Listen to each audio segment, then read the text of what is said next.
ఊర్ల పొంట ఆయతరం అంగడి పెడుతుంటారు. అటు కూరగాయలు, ఇంకో దిక్కు ఉప్పు పప్పులు, ఇటు బట్టలు, అటు చెప్పులు.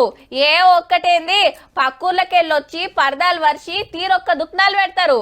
పైసలు పట్టుకొని పోతిమా అంటే ఇంట్లోకి కావాల్సిన అన్ని ఒక్క పారే తెచ్చుకోవచ్చు.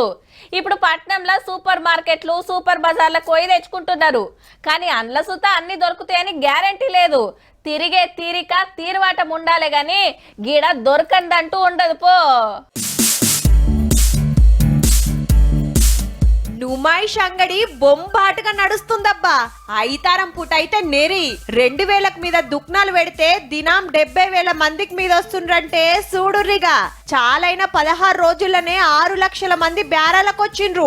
బట్టల కాంచి బ్యాగుల దాకా, కమ్మల కాంచి చెప్పుల దాకా, కడాయిల కాంచి కుర్చీల దాకా అది ఇదనేం లేదు. ఇంట్లోకి కావాల్సినవి సగులం దొరుకుతాయి. అక్కడ తిరిగే బదులు ఒకే దగ్గర అన్ని కలెక్షన్స్ ఉంటాయి. పిల్లలకు కావచ్చు, మనకు కావచ్చు, లేడీస్ కి డ్రెస్సెస్. మేము నిర్మల్ నుండి వచ్చాము. చాలా మంచిగా అనిపిస్తుంది. బాగుంది, రీజనబుల్ ఉన్నాయి ప్రైస్. కోవిడ్ తర్వాత మళ్ళీ ఇప్పుడే రెజ్యూమ్ అయ్యాము.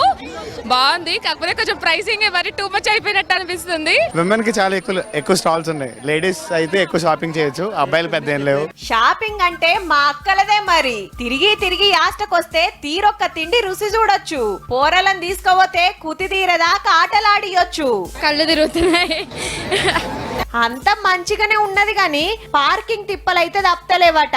పార్కింగ్ చెప్పాలంటే కూడా ఎంతో దూరం 2 కిలోమీటర్ 3 కిలోమీటర్ నుంచి దూరం ఆడ పెట్టేసి వచ్చినాము. यहाँ पे पार्किंग का प्रॉब्लम ये है, पब्लिक गार्डन में पार्किंग लगाए, वहाँ से यहाँ तक फैमिली को कैसा लाना, उसके लिए फिर रेंट के दूसरी गाड़ी लेना. ఈ బాధకే మెట్రో ఎక్కుతున్నారు చాలా మంది. మంచిగా అంగడి ముంగట్నే దించుతది. ఇక ఇంకో తక్లీఫ్ జీపేలు, గూగుల్ పేలు ఇవన్నీ బంద్ చేస్తారు. అది బాగా అనిపిస్తలే. క్యాష్ కోసం ఏటీఎంలు ఎత్తుకుతా ఉన్నాం, ఎక్కడ ఉంది అర్థం కావట్లా. మంది బగ్గొస్తుండే వరకు ఫోన్లకు సిగ్నల్ అందుతలేవట. గూగుల్ పే కొడతాం, ఫోన్ పే చేస్తామంటే నడవది. నోట్లు పట్టుకోవాల్సిందే. ఆత్రం ఏం లేదు, ఇంకో నెల రోజులు నడుస్తది. పర్సు నిండా పైకం పట్టుకొని పోతే సంచి నిండా కొనుక్కొని రావచ్చు. చూడుర్రి మళ్ళా.